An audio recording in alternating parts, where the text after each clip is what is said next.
Subscribe now. Click the bell icon to like, comment, and share.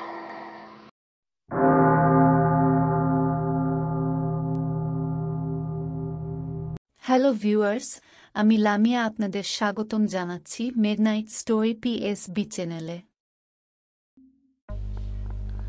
শুরু হচ্ছে এমি ক্রসের লেখা পোর্ট্রেট অফ সিস্টার এলসা।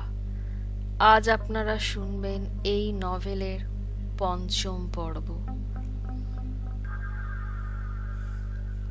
ওদিকে সেই সংকীর্ণ পথটা ধরে চলতে চলতে পাশের পাহাড়ের পাদদেশের কাছে এসে পৌঁছতেই সিস্টার এলসার প্রচণ্ড শীত করতে লাগলো।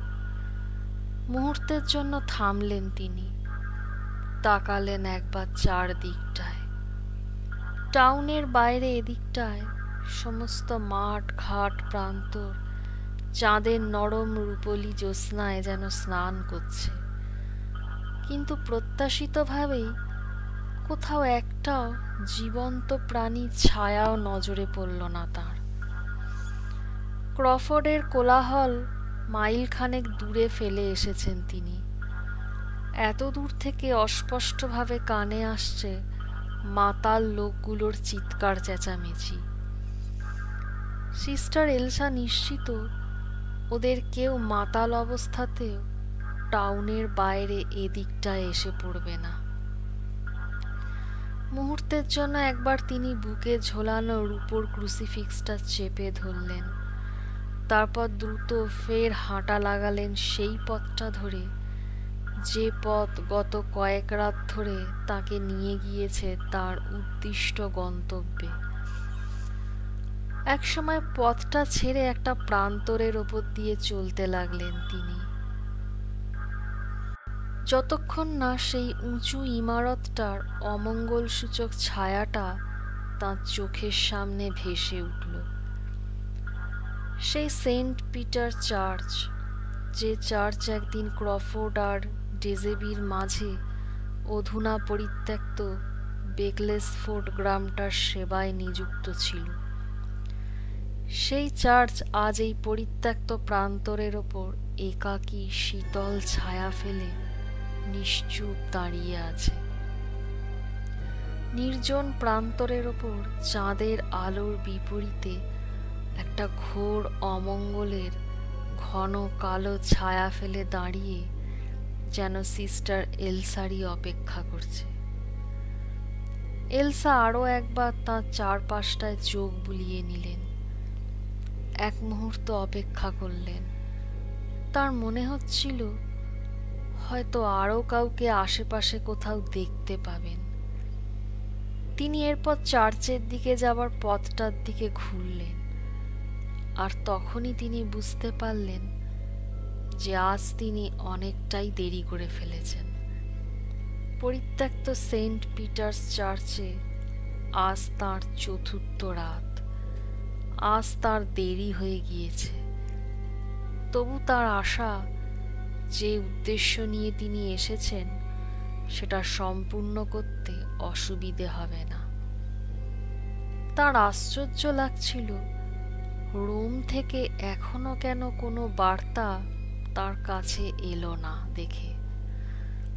উদ্দেশ্য কতটা কার্যকর হয়েছে তার সেটা জানতে চেয়ে কোনো বার্তা এলো না এখনো। বুনো লতাপাতার ঝোপঝাড় ঠেলতে ঠেলতে সিস্টার এলসা দ্রুত পায়ে এগোতে লাগলেন পরিত্যক্ত ভগ্নপ্রায় সেই চার্চটার কাছে। নির্জন রাতের পারিপার্শ্বিক এই নিস্তব্ধতার মাঝে তার পায়ের ওই সামান্য শব্দই খুব জোরে শোনাচ্ছিল তার নিজেরই কানে। চার্চের সামনের পাথুরে পথটা ধরে যতটা সম্ভব নিঃশব্দে হেঁটে তিনি এসে থামলেন চার্চের প্রধান দরজার সামনে। হাতের ব্যাগটা তিনি নামিয়ে রাখলেন মেঝেতে। যতটা পারেন চেষ্টা করছেন যাতে বেশি শব্দ না ওঠে, কিন্তু তিনি জানেন তার আগমন ইতিমধ্যে যার জানতে পারার কথা সে জেনে গিয়েছে। নিচু হয়ে তিনি ব্যাগ হাতড়ে কিছু যেন খুঁজতে লাগলেন। একটু পরেই বের করে আনলেন একটা ছোট পোর্টেবল ল্যাম্প। দু একবার চেষ্টার পর ল্যাম্পটা জ্বালতে সমর্থ হলেন তিনি, এবং হলুদ আলোর শিখা জ্বলে উঠল অস্পষ্ট ফিকে চাঁদের আলোর মাঝে। সেই আলোর রশ্মি গিয়ে পড়ল চার্চের সামনের প্রধান দরজাটার গায়েও। চেন টেনে ব্যাগটার মুখ বন্ধ করে দিয়ে সিস্টার এলসা সেই জ্বলন্ত লণ্ঠনটাকে এক হাতে তুলে ধরলেন, এমনভাবে তুলে ধরলেন যাতে আগুনের আলো বন্ধ অমসৃণ কাঠের দরজাটার গায়ে গিয়ে পড়ে। কয়েক মুহূর্ত চুপ করে দাঁড়িয়ে থেকে তিনি চারপাশের অসহ্য নৈশ নির্জনতা একবার সমস্ত ইন্দ্রিয় দিয়ে অনুভব করলেন। তার ভয় হতে লাগলো যে কোনো মুহূর্তেই পিনপতন নিঃশব্দতা ভেঙে খান খান হয়ে যেতে পারে। বুকের ভেতর ঢিপ ঢিপ করছে তার কেন জানি বারবার মনে হচ্ছে তার খুব কাছেই, খুব আশেপাশে কেউ রয়েছে, কিন্তু ঘাড় ঘুরিয়ে দেখার মতো সাহস তার এখন নেই। ভয়টা ধীরে ধীরে এমনভাবে বেড়ে উঠছে যে দরজা খোলা বা চার্চের অন্ধকার জঠরে প্রবেশ করতেও তার সাহস হচ্ছে না। আরো বেশ কয়েক মুহূর্ত অপেক্ষা করে জোর করে নিজের মনে সাহস আনার চেষ্টা করলেন সিস্টার এলসা। তারপর দরজার গায়ে আটকানো বিশাল ধাতব হুড়কোটা খোলার জন্য হাত বাড়াতেই সহসা ঠিক এই সময়ই বন্ধ দরজার ওপাশ থেকে ঘন ঘন করাঘাতের শব্দে আশপাশের নৈশ নির্জনতা ভেঙে খান খান হয়ে গেল। ভারী জোর করাঘাতের শব্দ, যার ধাক্কায় দরজার পুরনো কাঠটা কেঁপে কেঁপে উঠল বেশ কয়েকবার। সিস্টার এলসা জায়গাতেই জমে গেলেন, যদিও তিনি আগেই আঁচ করেছিলেন যে তার আগমন চার্চের ভেতরের বাসিন্দা জেনে গিয়েছে। তবু তার বুকের ভেতরটা কেঁপে উঠল নিদারুণ আতঙ্কে। একবার তার মনে হলো ফিরে চলে যান পাবলিক হাউসে, আর একটা রাত চেষ্টা করে দেখেন, কিন্তু আজ আর তার ফিরে যেতে ইচ্ছে করল না। যা হয় হোক, তিনি আজ দৃঢ় সিদ্ধান্তে অটল। হুড়কোটা মুঠোয় ধরে ঘুরিয়ে দিতেই দরজাটা ঈষৎ ফাঁক হয়ে খুলে গেল। ক্যাঁচ ক্যাঁচ বিশ্রী শব্দ করে পাল্লা দুটো ফাঁক হতেই ভেতরে জমাট সূচিভেদ্য অন্ধকার যেন তাকে গ্রাস করতে এগিয়ে এলো। সিস্টার এলসার হাতের লণ্ঠনের আলো সামনের সেই নিকষ আঁধারের বুকে আলো ছড়ানোর ব্যর্থ চেষ্টা করতে লাগলো। অন্ধকার এতই ঘন যে ওই সামান্য আলো ওই নিবিড় অন্ধকারকেই যেন আরো বেশি করে প্রকট করতে লাগলো। সিস্টার এলসা মনে মনে বলে উঠলেন, কত কয়েক রাত ধরে আমি যে প্রচেষ্টা চালিয়েছি, আজ আরো একটু এগিয়ে দেখাই যাক না কি হয়। তিনি লণ্ঠন হাতে অসীম সাহসের সঙ্গে ঢুকেই পড়লেন পরিত্যক্ত সেই চার্চের তিমিরাচ্ছন্ন জঠরের ভেতর। চার্চের অভ্যন্তরে প্রবেশ করতেই তিনি টের পেলেন একটা দমকা ঠান্ডা হাওয়া যেন সবেগে ছুটে এলো তার দিকে। অথচ এমন নয় বাইরে ঠান্ডা হাওয়া বইছে, কিন্তু এই বাতাস অত্যন্ত হিমশীতল, আর এই বাতাস বইছে চার্চের ভেতরেই। এলসার সর্বাঙ্গ সেই হিমশীতল বাতাসের স্পর্শে যেন ক্ষণিকের জন্য অসাড় হয়ে গেল। পরনের পাতলা ইউনিফর্মের ভেতর দিয়ে সেই বাতাস তার দেহে যেন অজস্র সূঁচ ফোটাতে লাগলো। হাতে ধরা লণ্ঠনের আগুন নিবু নিবু হয়ে এলো, যেন অদৃশ্য কতগুলো হাত বলপূর্বক সেই আগুন নেভাবার চেষ্টা করছে। আগুনটা বেশ কয়েকবার দপদপ করার পর একসময় স্থির হয়ে জ্বলতে লাগলো। আরো 2 ধাপ এগোবার পর সিস্টার এলসা তার হাতের লণ্ঠনটা আর একটু উঁচু করে তুলে ধরলেন এবং শেষমেশ গির্জাঘরের সারিবদ্ধ আসনগুলো তার দৃষ্টিগোচর হলো। এই চার্চ প্রায় 1 শতকেরও বেশি সময় ধরে পরিত্যক্ত, কিন্তু বহু সময় আগেকার ব্যবহার্য জিনিসগুলো এখনো এর ভেতরে রয়ে গিয়েছে। সহসা কেমন একটা আঁচড়ানোর শব্দ শুনে সিস্টার এলসা চকিতে ঘুরলেন তার বাম দিকে। শব্দ ওদিক থেকেই আসছে। তার হাতের লণ্ঠনের আলো গিয়ে পড়েছে একেবারে কর্নারে, কিন্তু সেখানে খালি পাথুরে মেঝে ছাড়া আর কিছুই নজরে পড়ল না। সিস্টার এলসা সেখানে দাঁড়িয়ে কিছুক্ষণ অপেক্ষা করলেন, যদি কিছু দেখা যায়। তারপর ধীরে ধীরে চতুর্দিকে নজর বোলাতে লাগলেন। ততক্ষণে অন্ধকারে তার দৃষ্টি সয়ে এসেছিল এবং হাতের লণ্ঠনের মৃদু আলোয় তিনি দেখতে পেলেন দুপাশে সার সার বেঞ্চ, যেখানে একদিন সমবেত হতো অগণিত ভক্ত। মাঝখান দিয়ে পাথুরের সরু পথটা চলে গিয়েছে একেবারে শেষে অল্টারের কাছে। প্রার্থনা বেদির কাছে গিয়ে শেষ হয়েছে পথটা। অষ্টাদশ শতকের মাঝামাঝি পর্যন্ত এই চার্চে ভক্ত সমাগম হতো, কিন্তু তারপর থেকেই ধীরে ধীরে বেগলেসফোর্ড গ্রাম কোনো এক রহস্যময় কারণে পরিত্যক্ত হতে থাকে।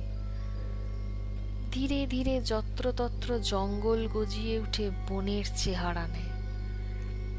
গ্রামটি পরিত্যক্ত হবার সাথে সাথে এই সেন্ট পিটার্স গির্জাও পরিত্যক্ত হয়ে পড়ে।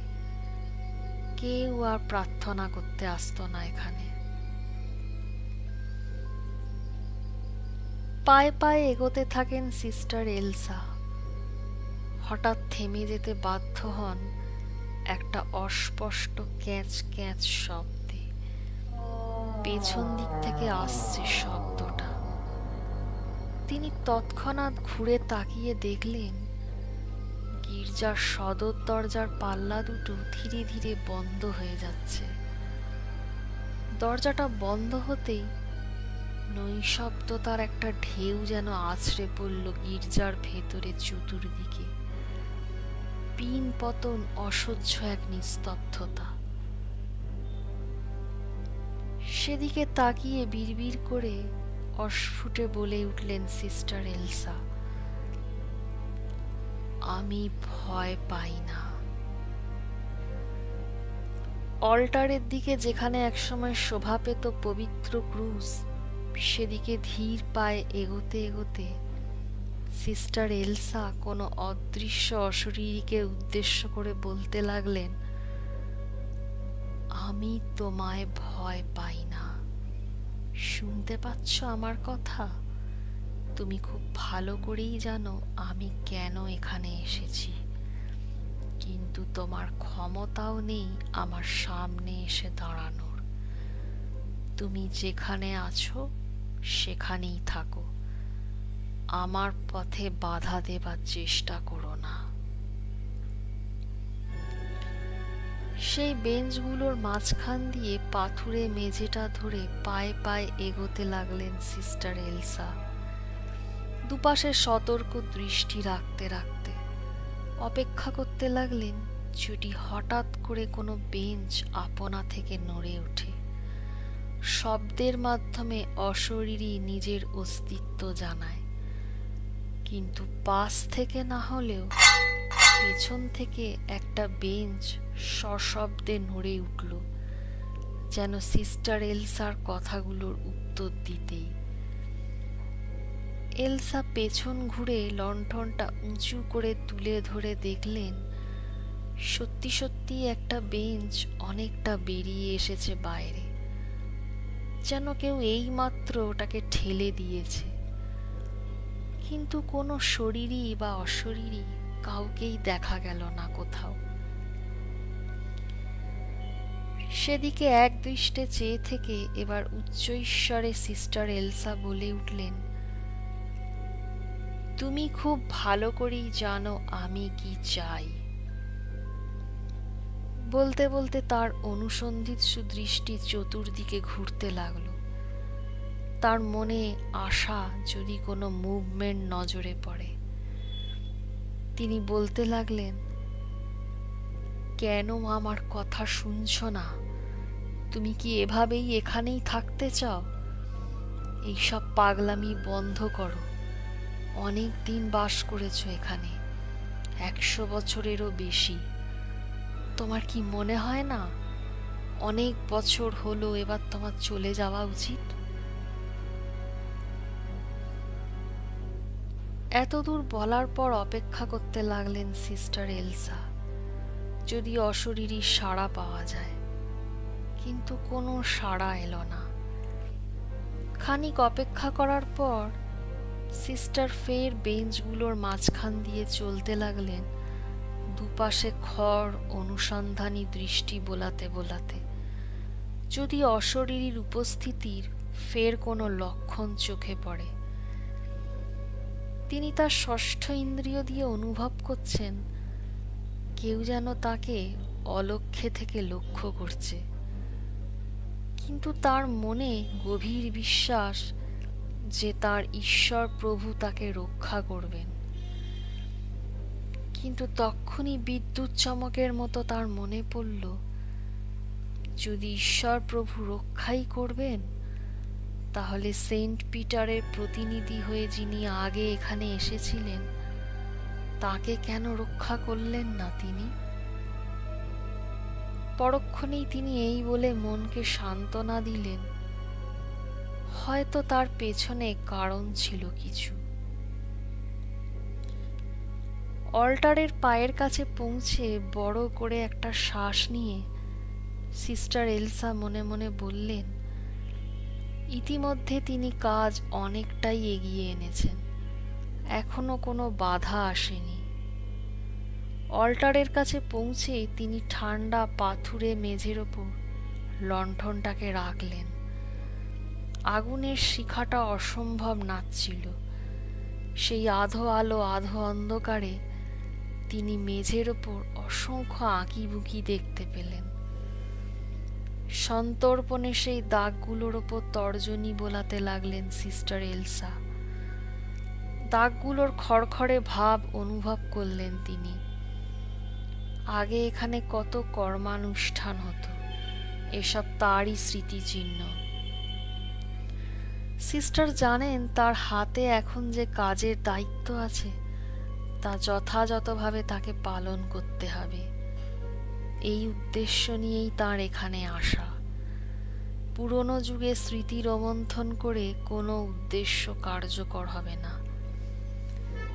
সিস্টার এলসার মনে প্রশ্ন জাগল, সেই যুগে বেগলেসফোর্ডের বাসিন্দারা কিভাবে টের পেয়েছিল যে তাদের গ্রামে কোনো অশুভ শক্তির আগমন ঘটেছে?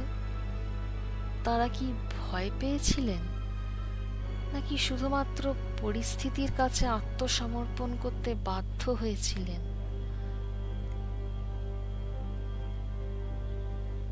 ফের একবার চতুর্দিকে দৃষ্টি বুলিয়ে নিয়ে সিস্টার এলসা নিজের মনেই বলে উঠলেন, আমাকে আমার কাজ সম্পন্ন করতে হবে। তোমাকে আমি ভয় পাই না। এই বলে নিজেকেই যেন নিজের সাহস দেবার চেষ্টা করলেন সিস্টার এলসা। তারপর লণ্ঠনটার দিকে হাত বাড়াতেই হঠাৎ প্রচণ্ড একটা ধাক্কায় সিস্টার এলসা ছিটকে পড়লেন অল্টারের বিপরীত দিকে দেয়ালের এক পাশে। মনে হলো প্রচণ্ড শক্তিশালী দুটো হাত যেন তাকে শূন্যে তুলে আছাড় মারল। ঘটনাটা এত আকস্মিকভাবে ঘটে গেল যে আর্তনাদ করার অবকাশটুকুও পেলেন না তিনি। যখন টের পেলেন তখন সারা শরীরে একটা অসহ্য যন্ত্রণা তাকে অবশ করে দিল।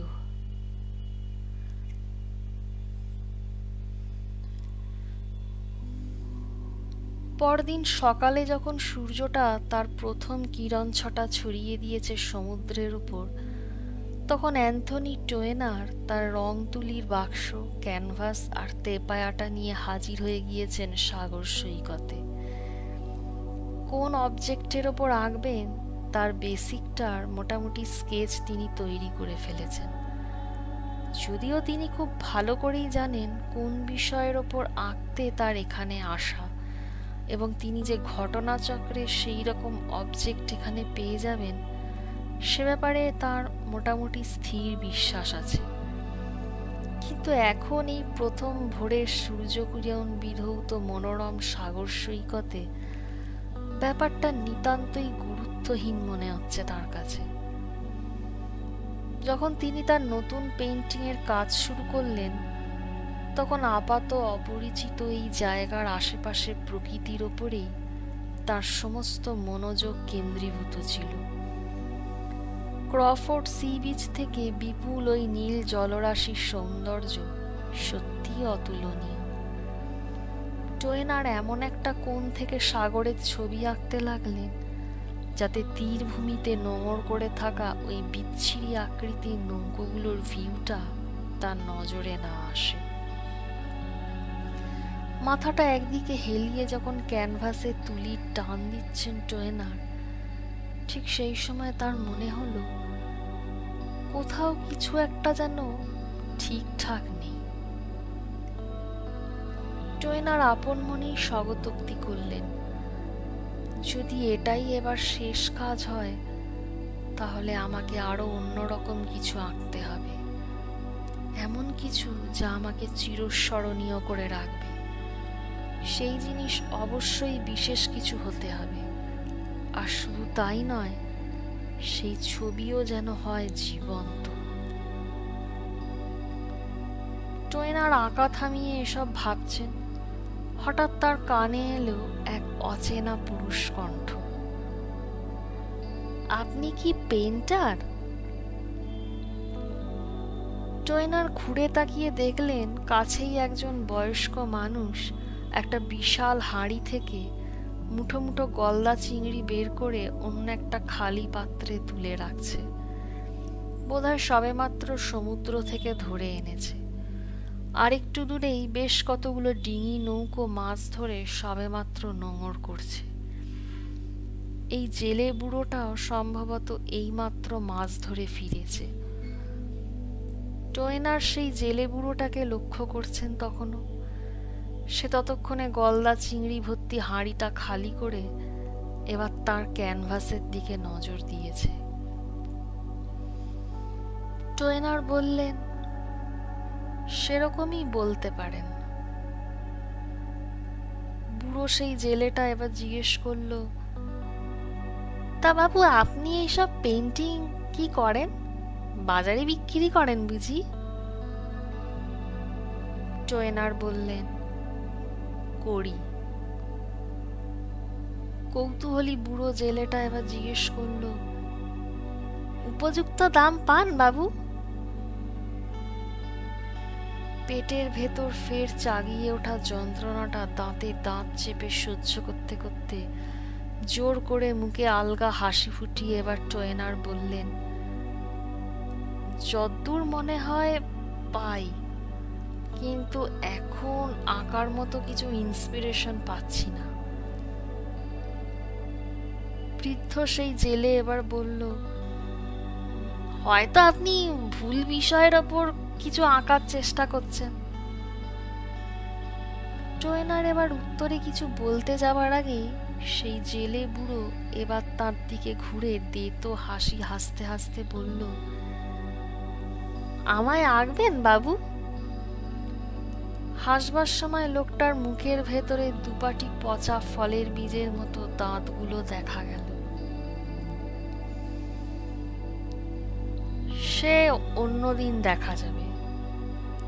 কৌশলে লোকটার প্রস্তাব এড়িয়ে যেতে গিয়ে বললেন টোয়েনা। তারপর বললেন, আমার কাজ সাধারণত ল্যান্ডস্কেপের ওপর, আর এই জন্যই আমার এই ক্রফোর্ডে আসা। এখানে সাগরের রূপ নাকি অসাধারণ।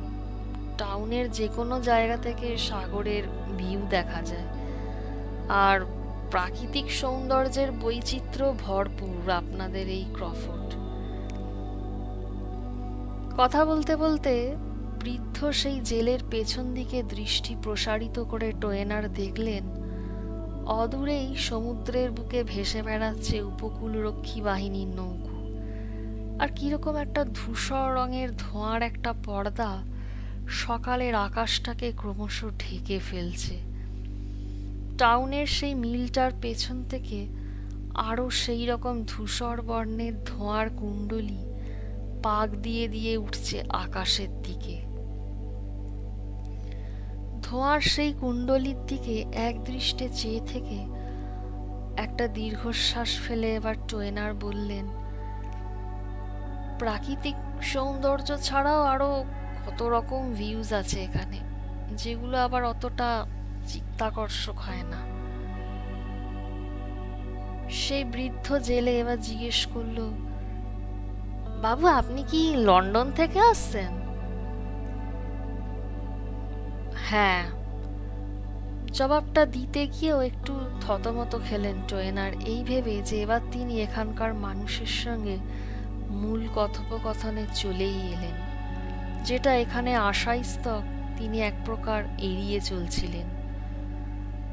তিনি ফের আঁকার প্রসঙ্গে যেতে গিয়ে বলতে গেলেন, আমি আসলে আঁকি।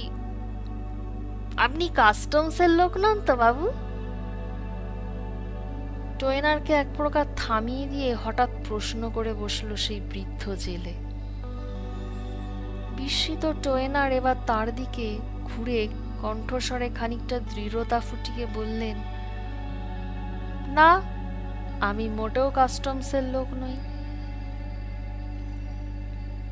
কিন্তু কিভাবে আপনার কথায় বিশ্বাস করব? বৃদ্ধ লোকটির কণ্ঠস্বর এবার যেন কিছুটা চড়ল। টোয়েনার এবার গলায় ততোধিক দৃঢ়তা ফুটিয়ে বললেন, আমাকে দেখে আপনার কি কাস্টমসের লোক বলে মনে হচ্ছে?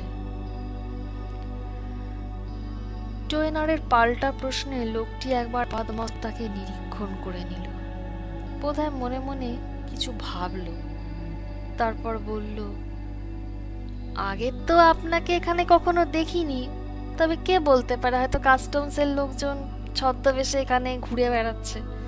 এসবে তো ওদের জুড়ি মেলা ভার। টোয়েনার এবার পূর্বের মতোই দৃঢ় স্বরে বললেন, আমি একজন পেইন্টার, ব্যাস, এর বেশি কিছু না। বৃদ্ধ জেলেটি বলল, বেশ, তাহলেই ভালো। তারপর একটু থেমে জিজ্ঞেস করলো, গলদা চিংড়ি নেবেন? টোয়েনার জবাবে বললেন, আপাতত লাগবে না। বুড়োটা তবু নাছোড়বান্দা, সে বলল, একেবারে টাটকা বাবু, এই সবে ধরে আনলাম। সে তো দেখতেই পাচ্ছি। লোকটির মাছের চুবড়ির ভেতর বড় সাইজের মাছগুলোর ওপর চোখ বোলাতে বোলাতে বললেন টোয়েনার। মাছগুলো তখনও লাফালাফি করছে। এক মুহূর্তের জন্য হলেও প্রাণীগুলোর জন্য মায়া হলো টোয়েনারের। তারপরেই তার মনে হলো, এদের জীবনের শেষ এভাবেই তো হয়, জালে ধরা পড়ে, তারপর তাদের খাদ্য হিসেবে গ্রহণ করা হয়। টোয়েনারের এও মনে হলো, মাছ ধরাটাও এই ক্রফোর্ডবাসীদের একটা অন্যতম জীবিকা। টোয়েনার এবার বৃদ্ধ সেই জেলে লোকটিকে লক্ষ্য করে বললেন, টাউনে গিয়ে বিক্রি করো না, ওখানে তো খদ্দেরের অভাব হবে না। তা ঠিকই বলেছেন। বলতে বলতে বুড়োটা মাছের চুবড়িটা মাথায় তুলে নিয়ে সি বিচ ধরে হাঁটা লাগালো। যেতে যেতে একবার পেছন ফিরে টোয়েনারের দিকে তাকিয়ে বলল, আপনাকে দেখে কি জানি কেন কাস্টমস অফিসার বলেই মনে হচ্ছে বাবু, কিন্তু তবু আপনার কথাই আমি বিশ্বাস করলাম যে আপনি তাদের কেউ নন। পাল্টা জবাবে এবার টোয়েনার বললেন, ধন্যবাদ আমার ওপর বিশ্বাস রাখার জন্য, তবে কাস্টমস অফিসার শব্দটা আমি আমার সম্বন্ধে আপনার কমপ্লিমেন্ট হিসেবে ধরে নিলাম। বুড়ো জেলেটা বলল, আমার ভালো লাগতো যদি আপনি আমার থেকে কিছু মাছ টাছ নিতেন। টোয়েনার লোকটির উদ্দেশ্যে মৃদু হেসে বললেন, থাক না, আপাতত লাগবে না, বললাম তো। লোকটি আর কিছু না বলে সামনের দিকে হাঁটা লাগালো। টোয়েনার এতক্ষণে স্বস্তির নিঃশ্বাস ফেললেন যে শেষমেশ তিনি একটু একাকী হতে পেরেছেন, কিন্তু ক্যানভাসের দিকে ফিরেও থেমে যেতে হলো তাকে। সেই পেটের ব্যথাটা আবার ফিরে এসেছে, সেই অসহ্য পেটের ব্যথা, স্টমাক ক্যান্সারের ব্যথা, যেটা ইদানিং প্রায়ই তাকে কাবু করে ফেলছে। দীর্ঘ সময় ব্যথাটাকে সামলে তিনি আবার ক্যানভাসের দিকে মন দিলেন।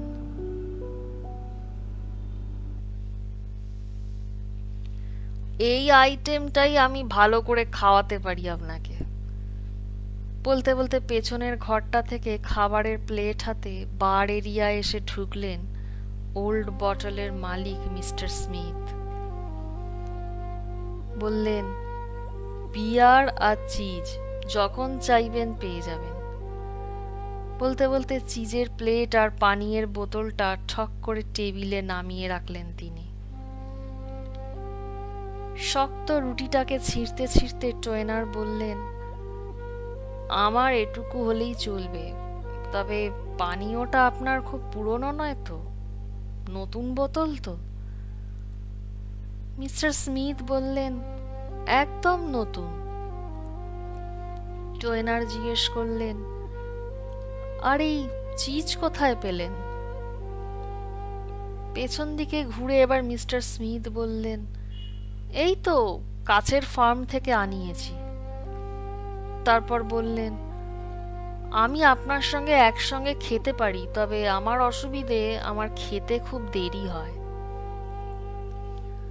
টোয়েনার জিজ্ঞেস করলেন, পানীয় খেয়েছেন? মিস্টার স্মিথ বললেন, খেয়েছি স্যার, তবে এটা স্বীকার করছি আমি। এবার কৃত্রিম আশ্চর্য হওয়ার ভান করে টোয়েনার বললেন, সে কি, এখনো তো বেলা 9টাও বাজেনি। স্মিথ নির্লিপ্ত ভাবে বললেন, তো তাতে কি হয়েছে? টোয়েনার জিজ্ঞেস করলেন, কখন রেস্ট নেন আপনি? স্মিথ বললেন, এই তা ধরুন ওই দুপুর 3টের বাজার পর।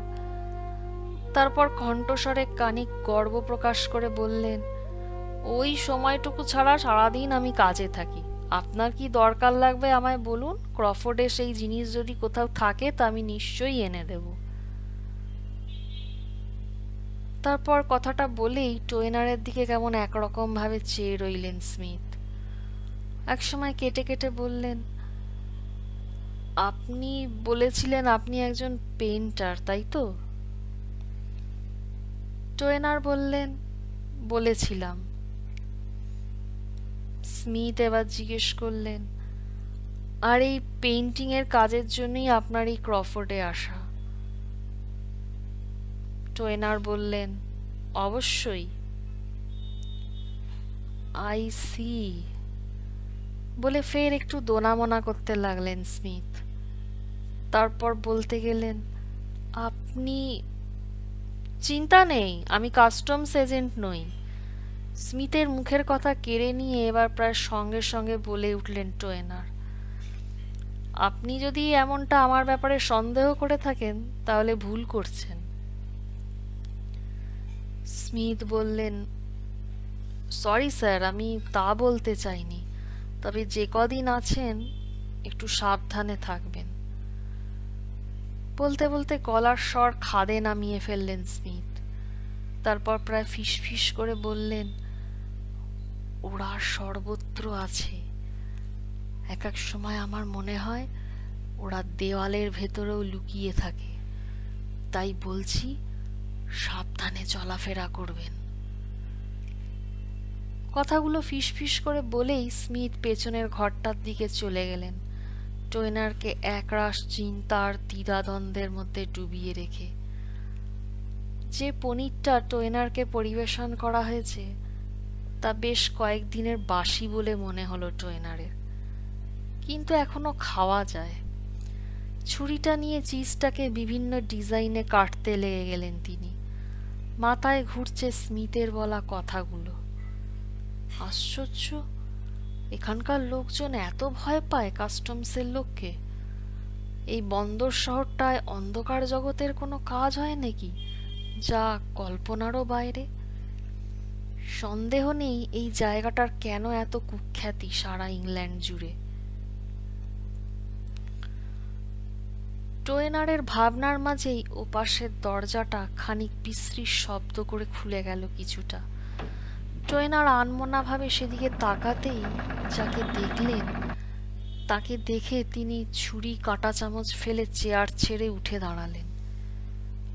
এ কি, সিস্টার এলসা? কিন্তু এ কি অবস্থা তার? যেন মারাত্মক আহত হয়ে এসেছেন কোথাও থেকে।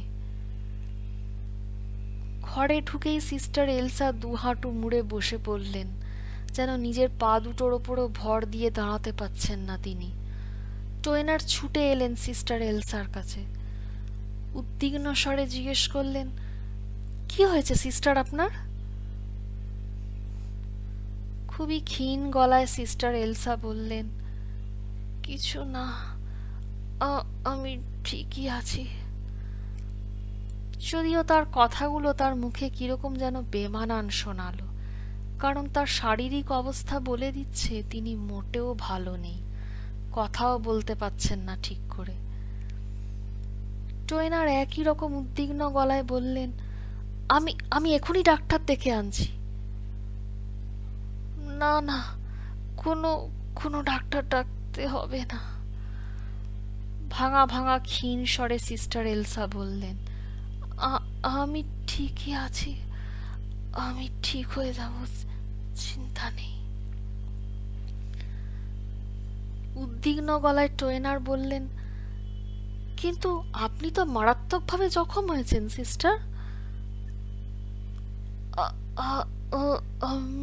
আমি কথাটা শেষ করতে গিয়েও পারলেন না সিস্টার এলসা। যেন কথা বলতে প্রচন্ড কষ্ট হচ্ছে তার। অনেকক্ষণ পর শ্বাস টেনে টেনে তিনি বললেন, কিছু হয়নি আমার, একটু রেস্ট নেব, শুধু রেস্ট নেব। টয়নার বলতে গেলেন, কিন্তু আপনি? কিচ্ছু লাগবে না, শুধু আপনার একটু হেল্প দরকার আমার। টয়নারকে একরকম থামিয়ে দিয়ে টেনে টেনে কোনো রকমে বললেন সিস্টার এলসা।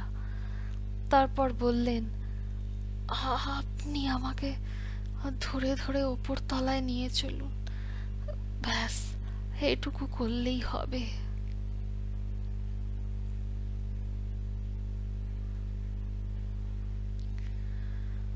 শ্রোতা বন্ধুরা, এই পর্বটি এখানেই সমাপ্ত। আগামী পর্ব নিয়ে আমি খুব শিগগিরই আসছি। আপনাদের আমাদের চ্যানেল ভালো লাগলে দয়া করে আমাদের চ্যানেলটিকে সাবস্ক্রাইব করবেন, লাইক করবেন, কমেন্ট দিয়ে নিজেদের মতামত দেবেন।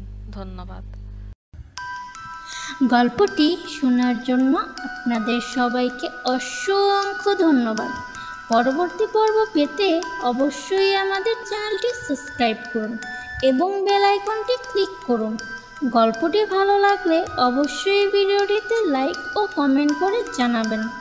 শুভরাত্রি।